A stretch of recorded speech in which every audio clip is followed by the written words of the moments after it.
श्री कृष्ण कर्म करने की प्रेरणा देते हैं। उनके मुख से निकली गीता में 700 श्लोक हैं जो जीवन दर्शन का अनुभव कराते हैं। दुनिया में सबसे अधिक आध्यात्मिक और दार्शनिक ग्रंथ गीता के श्लोक समुंदर से हमने सबसे महत्वपूर्ण 10 श्लोक चयनित किए हैं। गीता जयंती पर यदि आप पूरी गीता नहीं पढ़ सकते या गीता का एक अध्याय नहीं पढ़ सकते तो इन 10 श्लोकों को पढ़कर और इनको सुनकर श्री कृष्ण को और अधिक ढंग से समझ सकेंगे। तो आइए शुरू करते हैं 10 श्लोक जो कि बहुत ही महत्वपूर्ण हैं।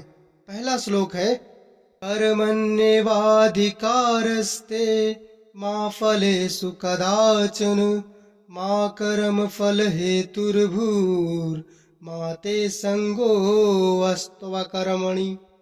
अर्थात कर्म पर ही तुम्हारा अधिकार है, कर्म के फलों में कभी नहीं। इसलिए कर्म को फल के लिए मत करो। कर्तव्य कर्म करने में ही तेरा अधिकार है, फलों में कभी नहीं। अतः तू कर्म फल का हेतु भी मत बन और तेरी अकर्मण्यता में भी आसक्ति न हो। हतो वा प्राप्यसि स्वर्गम जित्वा वा भोक्ष्यसे महीम तस्मात् उत्तिष्ठ कौन्तेय युद्धाय कृत निश्चयः। अर्थात यदि तुम युद्ध में वीर गति को प्राप्त होते हो तो तुम्हें स्वर्ग मिलेगा और यदि विजयी होते हो तो तुम धरती का सुख पा जाओगे। इसलिए उठो हे कौन्तेय और निश्चय करके युद्ध करो। ध्यायतो विषयान् पुंसः संगस्ते सुपजायते संगात् संजायते कामः कामात् क्रोधो अभिजायते। अर्थात विषय वस्तुओं के बारे में सोचते रहने से मनुष्य को उनसे आसक्ति हो जाती है। इससे उनमें कामना यानी इच्छा पैदा होती है और कामनाओं में विघ्न आने से क्रोध की उत्पत्ति होती है। इसलिए कोशिश करें कि विषयासक्ति से दूर रहते हुए कर्म में लीन रहा जाए।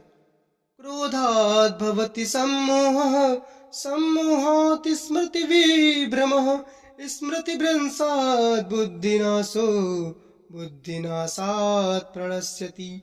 क्रोध से मनुष्य की बुद्धि मारी जाती है यानी बुद्धि मूढ़ हो जाती है। इससे स्मृति भ्रमित हो जाती है और स्मृति भ्रमित हो जाने से मनुष्य की बुद्धि नष्ट हो जाती है और बुद्धि का नाश होने पर मनुष्य खुद अपना ही नाश कर बैठता है। यद्याचरति श्रेष्ठस्तद्देवेतरो जनः स यत्प्रमाणं कुरुते लोकस्तदनुवर्तते। अर्थात श्रेष्ठ पुरुष जो जो आचरण यानी जो जो कार्य करते हैं दूसरे मनुष्य भी वैसा ही आचरण वैसा ही कार्य करते हैं। श्रेष्ठ पुरुष जो प्रमाण या उदाहरण प्रस्तुत करते हैं समस्त मानव समुदाय उसी का अनुसरण करने में लग जाते हैं।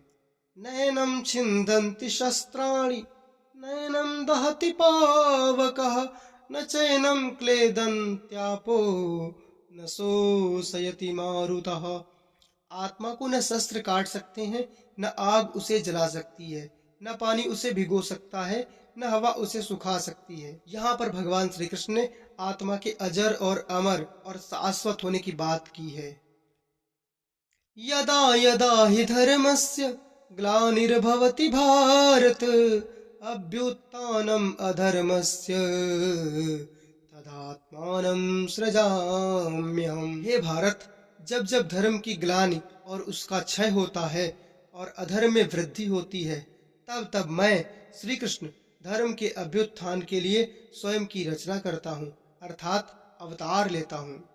परित्राणाय साधूनां विनाशाय च दुष्कृतां धर्म संस्थापनार्थाय संभवामि युगे युगे।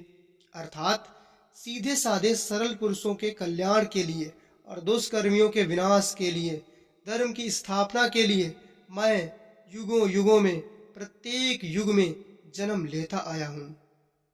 श्रद्धावान लभते ज्ञानम तत्परः संयतेन्द्रियः ज्ञानम लब्ध्वा पराम शांतिम चिरेणाधिगच्छति। अर्थात श्रद्धा रखने वाले मनुष्य, अपनी इंद्रियों पर संयम रखने वाले मनुष्य साधन परायण हो जाते हैं और अपनी तत्परता से ज्ञान प्राप्त करते हैं।